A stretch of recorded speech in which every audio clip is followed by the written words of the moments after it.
This is the final word. Jeff Lemon still in Delhi, and I'm sitting down for a chat with Andrew Wu of the Sydney Morning Herald and The Age, smh.com.au, etc. He's covering this tour for those two newspapers, and Bharat Sundaresan, who's covering the tour for Crick Buzz and who also sometimes hosts this show. So it's kind of weird introducing you as also a guest on the show, but I suppose this is a guest conversational segment. There's a parallel between you two, because Barrett, you recently, a couple of months ago, wrote a piece about experiencing racism from people in Australia, and Andrew, you've just written a piece about the experiences that you had on your last trip to India in 2017, which, as you said, haven't been repeated this time around.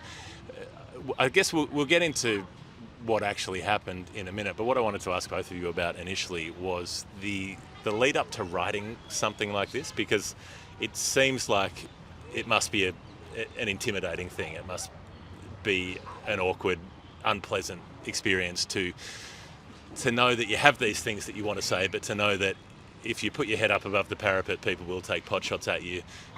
To know that it's probably good to do it for some other people, but there are going to be bad consequences at the same time.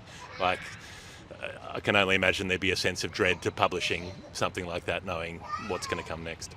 I actually didn't.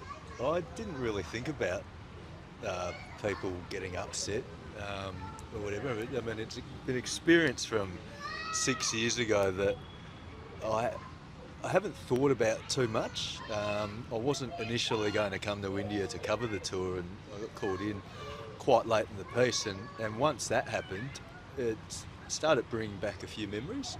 And then I had a look at the emails that I had saved and read through them, and that transported me back to 2017, being in a hotel room in Ranchi, thousands of kilometres away from home. It's 6 o'clock. You finished work for the day. You're about to head out, and those memories were quite vivid. And I just felt I wanted to tell the story, not because I was upset or. But in a lot of these situations, the person who is racially abused, it's often they're the victim, and you never really hear about the steps that they take to right the wrongs.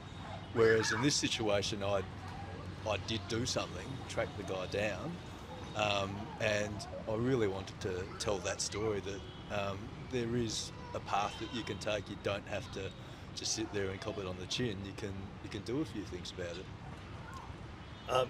Yeah, I mean, in my case, as a journalist, and I'm sure Andrew will agree with me, you never want to become the story. Like whatever happens, you're almost trained in that way. Whatever happens, you never bring yourself in. And when something like this happens, I mean, as a victim, you feel like, should I bring it up? Should I? And it's personality thing as well. Like, for me, it was like, hey, I'm the cool one. I'm supposed to be the one who can deal with anything.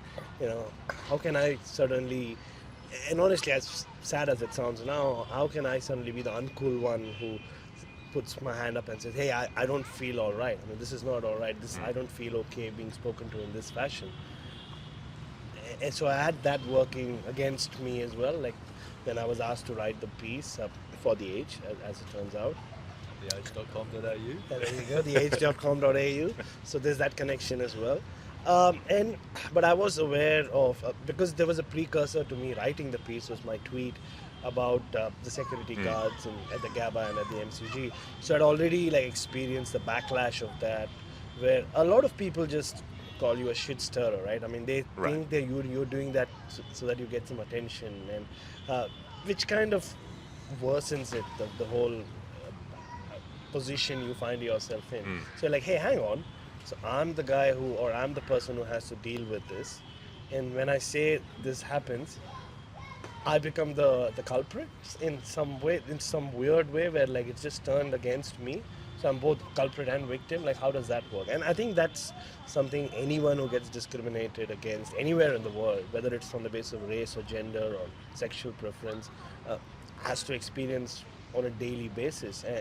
And having moved to Australia 5 years ago, it's it just builds up, right? And I'm sure Andrew will agree with me.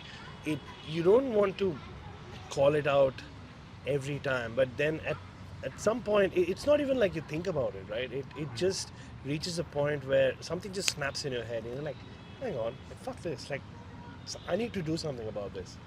Well, I mean, that's the feeling that I had. As soon as you said that, I'm thinking Dharamshala 2017, and Kuldeep is talking about being Chinaman this, Chinaman that, and I think the reporters were saying it's just something in their jargon.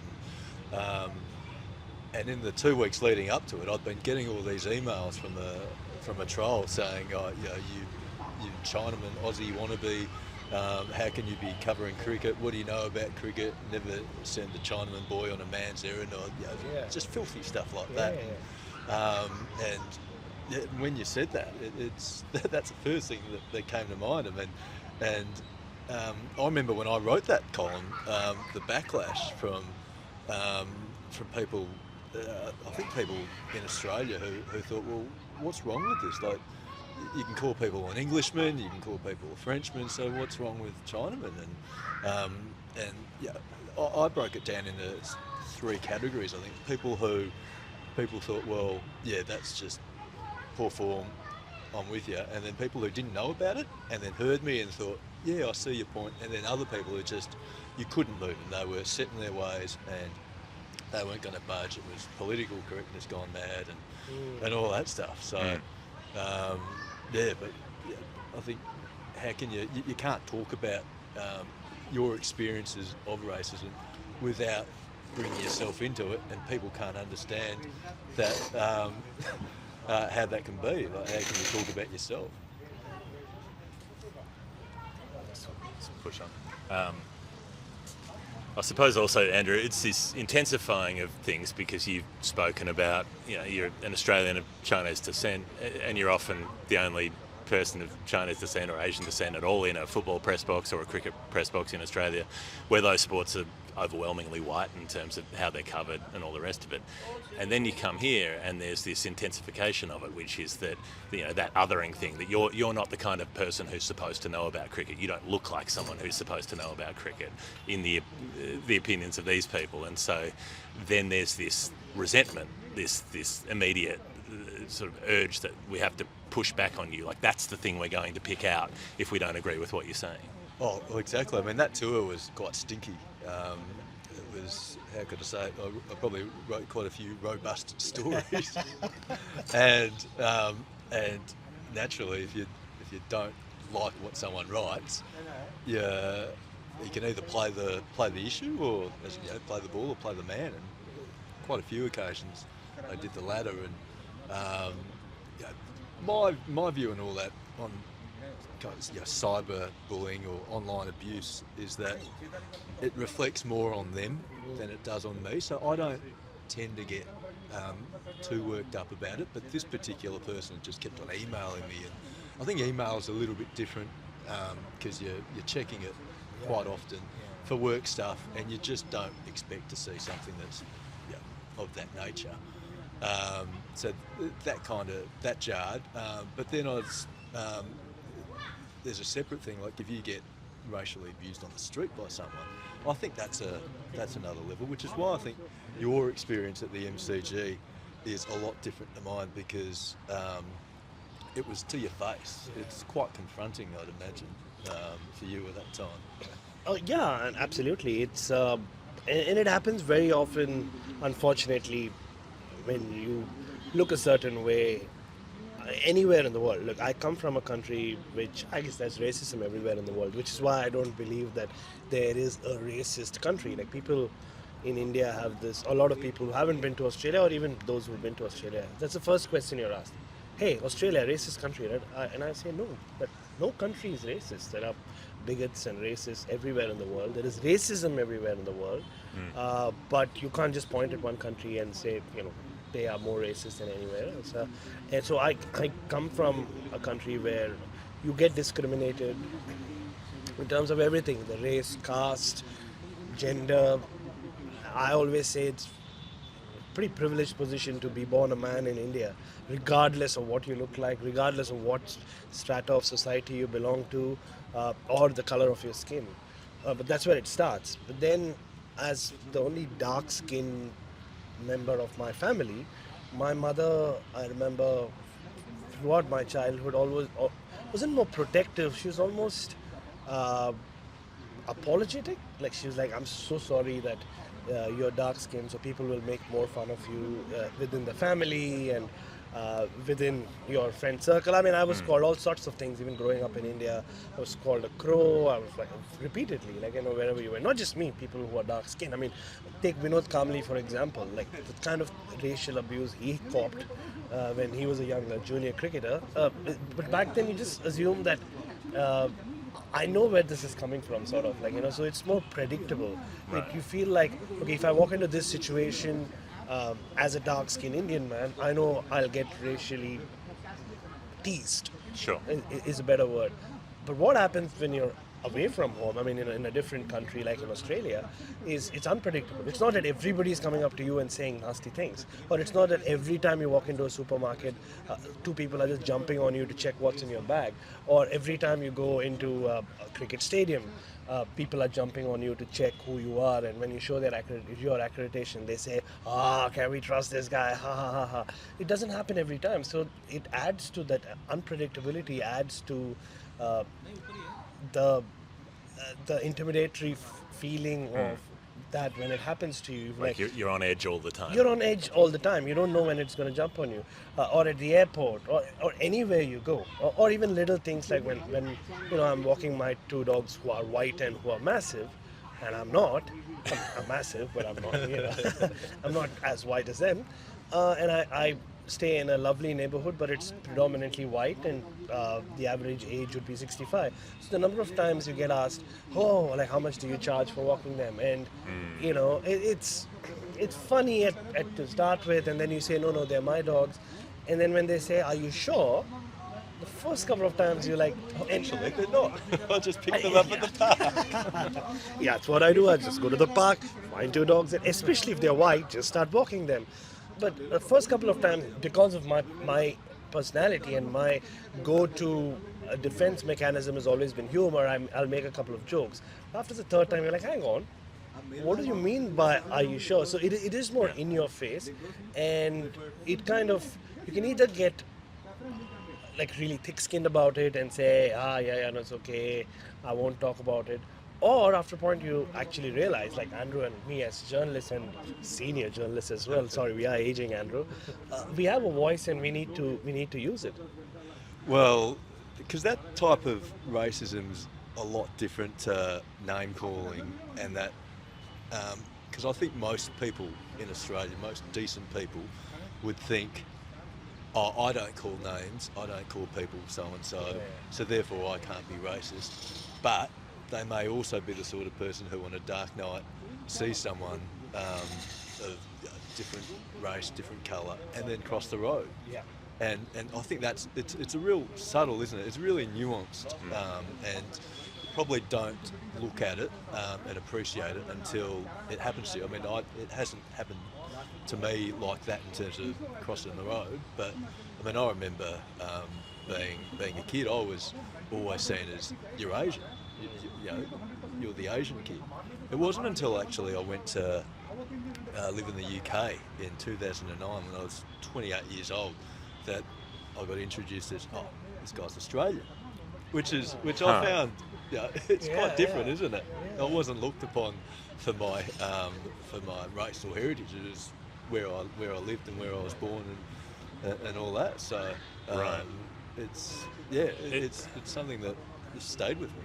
And there's, so much of this sort of thing is about people not seeing a world that's beyond the boundaries that they already know, right? And I find it really interesting that if you're a white Australian and you're not a dickhead and you're trying to do your best, then you think about racism as a white people versus everybody else kind of situation, because that's, the white people are the majority in our country.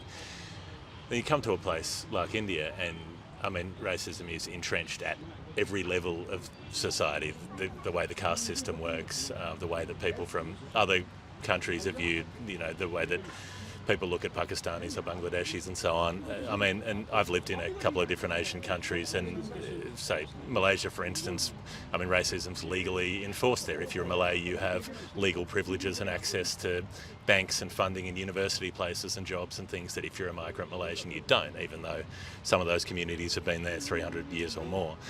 It's entrenched in other places in a way that I think a white Australian would find shocking if it were to be suggested that this is how we should do things. So, I mean, there's this kind of cosy idea that, racism's this is our problem, we're going to deal with it over here in Australia. But it's all over, and it's pernicious in so many other countries.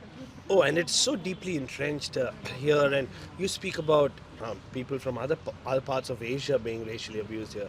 I mean, the northeastern part of India, where a lot of most people who come from the Seven Sisters, as they call, because they share a border with China, they are, I mean, I don't know whether it's a politically correct term, but in India they said to have Mongoloid features because it's close to Mongolia and China, or Oriental features, which again, I don't know whether that's a politically correct word, but they get more racially abused than anyone else in India because they, despite being Indian, and I'm talking 7 states with pretty decent populations, they are never accepted as Indian by a majority of other Indians. I mean, they are treated as being alien. I mean, imagine being in their position. Like, but this is my country. But yes, I don't look like you the way you would think an Indian should look, but I belong here. My like generations of my families have grown up here, but I'm still treated as an outsider because a lot of them, a lot of people from the northeastern states. I mean, some of our best footballers have come from the likes of states like Sikkim and Meghalaya. I mean, Baichung Bhutia, who's still, I think, one of the most successful footballers we've ever seen. I think one of our colleagues was staying at the Baichung Bhutia room in the Legends Inn in Nagpur. Sunil Chetri, who's one of the most prolific strikers in the soccer world, also comes from there. And there are lots of guys who play soccer from there, and I've interviewed a lot of them, in my early years in journalism. They'll come to Bombay. They all are thrown into these small houses where they're forced to stay together, but also they always stick together because they're scared of going out by themselves because they'll get racially abused. And mostly it's just verbal, but it could lead to other stuff as well. Like, there are idiots everywhere in the world. And when Andrew was subjected to what happened, even before the email started, I won't take his name because I don't want to give that guy any credit. A senior, he's not a cricket journalist, like a cricket person in India, was the first one to racially abuse Andrew on Twitter. I'm sure Andrew would remember this. He said, what is a Chinese man doing covering, what happened to Australian media is to be the likes of Mike Coward and all these guys. What is a Chinese man doing here covering cricket? And this happened, I think, during the Pune test, and a lot of us jumped on him and people muted him, and I don't think muting was an option. People blocked him or called him out, but nothing really happened. Right. But I wasn't surprised that people would take or not take too kindly to Andrew covering cricket. And I spoke about the northeastern states, and Chinese people, or Asian people as they're called in Australia, have always been racially vilified in India. I mean, you see movies or even TV advertisements when I was growing up, they were always being portrayed as idiots and brainless people who could easily be tricked into doing whatever. So that has always been there. And then you have a Chinese origin guy come here and cover cricket of all places, of all things, and talk about Virat Kohli of all people. It just it adds to it, and I had this bad feeling it's going to happen. But then it did, and then it just was taken to another level. Were you surprised, Andrew? Well, I wasn't expecting it. I didn't think that when I came to India that I'd be racially abused for covering cricket. The thought never crossed my mind. But, I mean, I can't remember at which point that the stuff started happening. But if you had to ask me, kind of, with 2 or 3 takeaways from that tour, I mean, that's the one that lingers, just the constant abuse. And it probably wasn't, it's not like I didn't get thousands of things, but it is like 2 or 3 messages a day, a couple of emails, and it just chips away, and then when you're here for, I was here for 6 weeks, it all adds up. And I mean, as I wrote in the piece, I was being accused of being biased towards Australia and upsetting fans of the Indian team. And then when I wrote the piece about the Chinaman, I upset the Australian fans back home. So I mean, how's that for balance? Yeah, and you're stuck in a sandwich press at that point because nothing riles people up more than just moving something that they're familiar with. If you're like, hey, this word you've been using, it's kind of shit for this reason. Here's the historical context. If you want to not be an asshole, you could not use it. And instead of going, oh well, it's not going to cost me anything to not use a word, to shift my terminology. It's more like my worldview is under attack because you're trying to. It's like coming back into your house and finding someone's moved the plates around. You're like, no, they don't go there. They go here. It's like people have that sense of discomfort of something familiar shifting without them being the ones to say so. Exactly, and it wasn't like I was saying that people who use the term are racist. Yeah. I never said that. But people somehow took that as if I was accusing them of being racist. I think once you know the origins and that term is racist and you continue using it, well, I think you need to have a look at the mirror and say, well, why does it matter that much? Why does a cricket term need to continue to be used if it offends a group of people, and especially in Australia? If you want to grow the game in Australia, I know there's a real big push by Australian cricket at the moment to try and get people from Indian, Pakistani, Bangladeshi heritages, Sri Lankan heritages into the game, but no one's ever tried to get Chinese people into the game. Exactly. And there's a lot of people with Chinese heritage in Australia, and that's never been tapped into. It's still a sport that values toughness, right? And so you're supposed to shrug things off. You're not supposed to.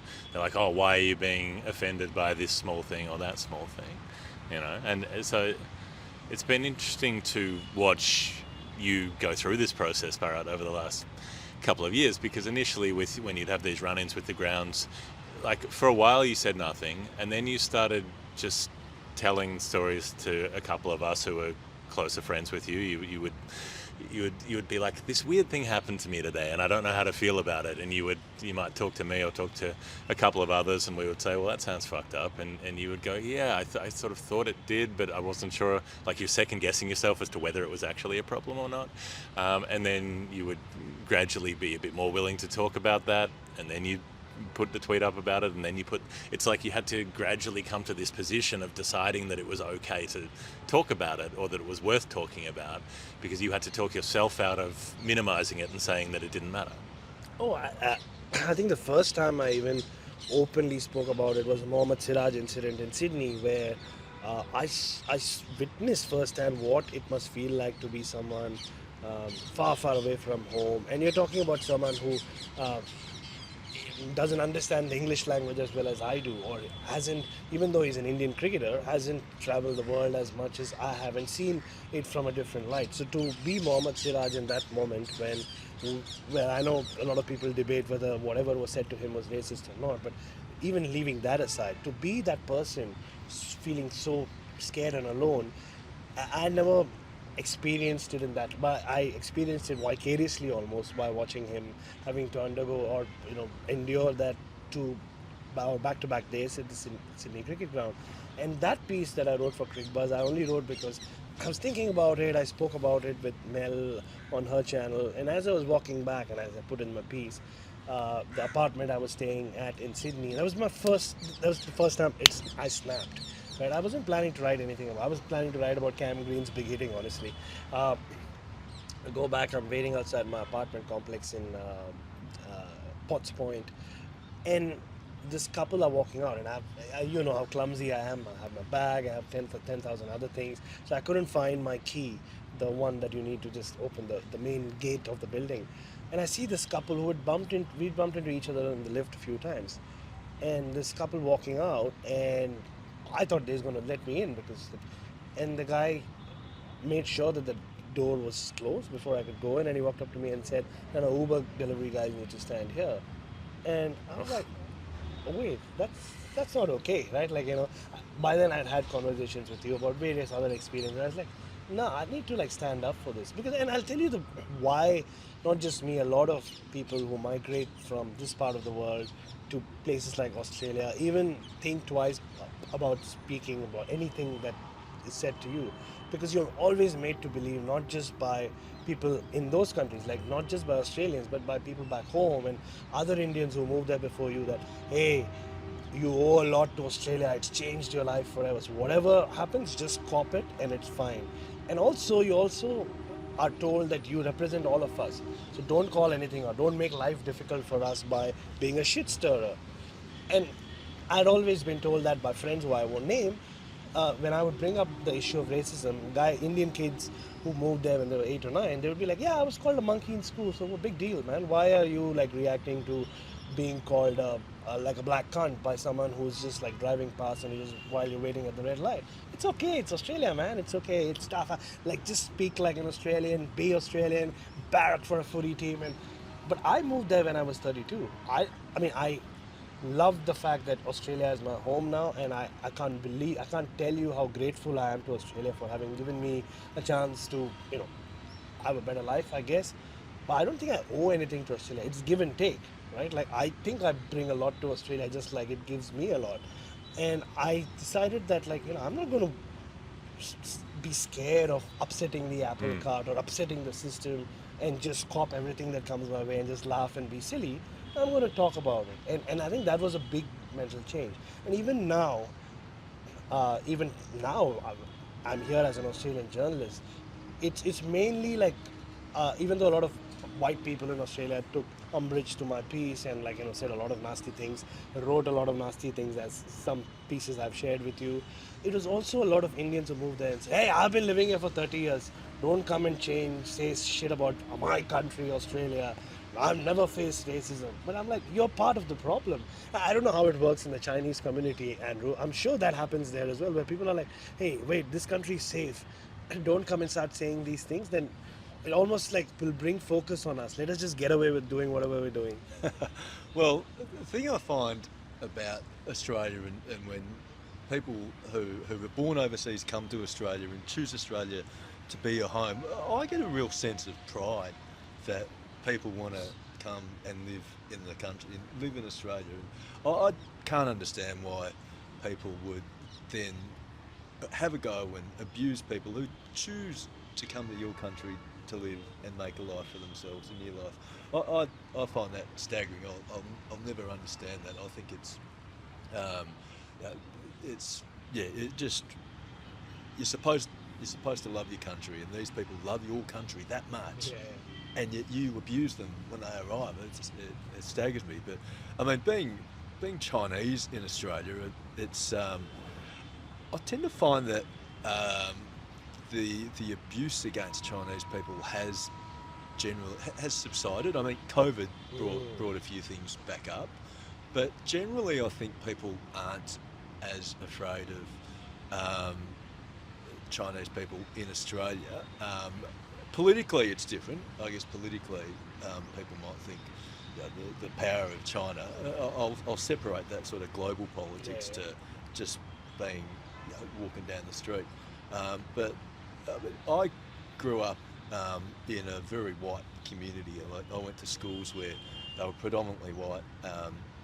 I played footy. I loved sport, and I didn't mind studying, but I wasn't as bookish as one might think. I mean, I got a bit of feedback from this week when I wrote the piece about racism, and people were saying, one person wrote, well, they used to be captain of their team, and then when they went to another school, they were just assumed to be no good at sport because Chinese people, Asian people are only good at academics. So I found racism to be at its worst in the late 90s when Pauline Hanson was in, and suddenly we became fair game. And you just noticed things when I was out in the footy field. It wasn't so much what was said, it was just when they tackled you, they'd sort of give you a little bit more, which they wouldn't give other players. I like to think that maybe it's because I'd won the ball, Obviously, better player.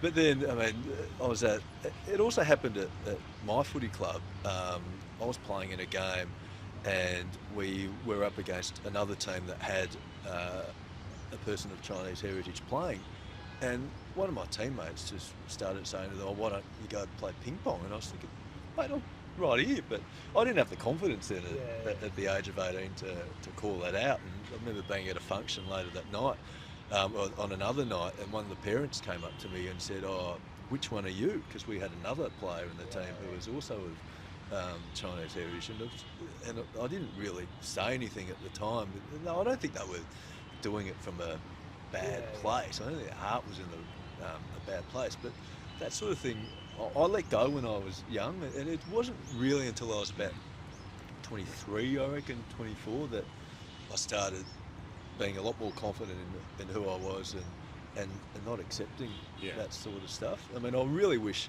that if Adam Goods, what happened to him in 13, 14, let's say that happened in the 90s and someone had spoken out, I reckon that I would have been a lot more bold, I think, in coming forward as a kid. There's that build-up, right, of getting to the point where you are willing to push back, and people saying, "Oh, why didn't you complain about this earlier?" and so on. But it's like every time you have to complain about something like that, it costs you. It's an effort. It's not nothing. It's an emotional effort. It's a social. It has social ramifications. Like, there are so many times when it would be easier to say nothing. What have been some of the positives out of writing the piece that you've written in terms of the responses you've had? Well, I've went through, there's been probably hundreds. I had a look at, I've put all the emails that I've received in a little folder, and I intend to go through it and write back to people. I've started that process, but one thing that has stuck out to me is just a number of people from Chinese or Asian heritage, East Asian heritage, who say they love my work and that they never thought that someone from my heritage could be involved in sport, and that they see me as kind of like a trailblazer, and how that, I'm so proud that someone like you has done it, and I can do it myself. And I've never really thought too much about that, but when you start reading stuff like that, it makes you feel really, really proud that you have that effect on other people. And like what you said before, you do sort of want to be I don't know if ambassador is the wrong word, but you want to you represent a bigger group of people than just yourself, and you want to act accordingly and make people proud of you, and because people do look up to us, because we're not we're not white Australians, and we're involved in fields that are typically white Australian fields.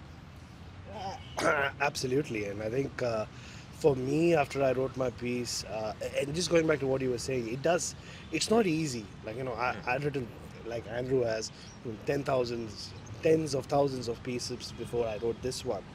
But the number of times I had to second guess myself while writing this piece wasn't funny. Like, this, I was like, wait, I put this in, but I don't want this to be misconstrued. Okay, maybe I'll write it in this fashion. And it was while writing that piece that everything started coming back to me. It's like, oh yeah, it was that as well. Oh yeah, there was the lady at the airport who said, like, oh, I hope I'm not on the same flight as you. Oh yeah, it was that man who I smiled at when who crossed the road and started walking away. And then they all start coming to you. And like you said, Andrew, I'm sure then you sit there all by yourself in your hotel room, and it all starts coming to you, and you're like, wow, like, I've experienced a lot without really getting my head around it or getting the time to like soak it in. So it is quite an unnerving experience to put words to paper, and then you wait for, now what's going to happen. Like, I knew there will be a lot of negativity, but the fact that it was overwhelmingly positive just blew me away. Like, the next day, I remember taking the train from the western suburbs where my friend Gab Joshi stays. So long train ride. Number of random people I'd never met before. Old white people to brown people to young white people coming up to me at the railway station or at the bus and say, "Hey, you're the guy who wrote that piece. Thank you so much." Old white men coming up to me and saying, "On behalf of my generation, I apologize." Or this brown uncle, as we call them in India, like must have been in the 60s, coming up to me and saying, I've been living here for years and I've experienced so much. I never thought you could talk back. I never thought you can say anything. Now, after reading your piece, you're much young, you could be my son. I think I'm going to start saying stuff like he spoke about an incident his daughter had to deal with the previous year, and he said if it ever happens again, I'm going to like quote you. I'm going to use you as a. And I was like, wow, this is. I was almost emotional. It takes a lot to get me emotional. And then I walk into the SCG and like people are just coming up to me and thanking me and congratulating me for writing that piece. And I go upstairs, the entire media center from like Adam Gilchrist and Michael Hussey to everyone else coming up to me. Merv Hughes coming up to me and saying, if you're the best dressed man I've ever seen in the parade press box. If someone messes with me, they're messing with me. I will knock them out. So it was quite like overwhelming, and a lot of members within the Australian team as well. Some of the coaching staff who don't have very Australian names.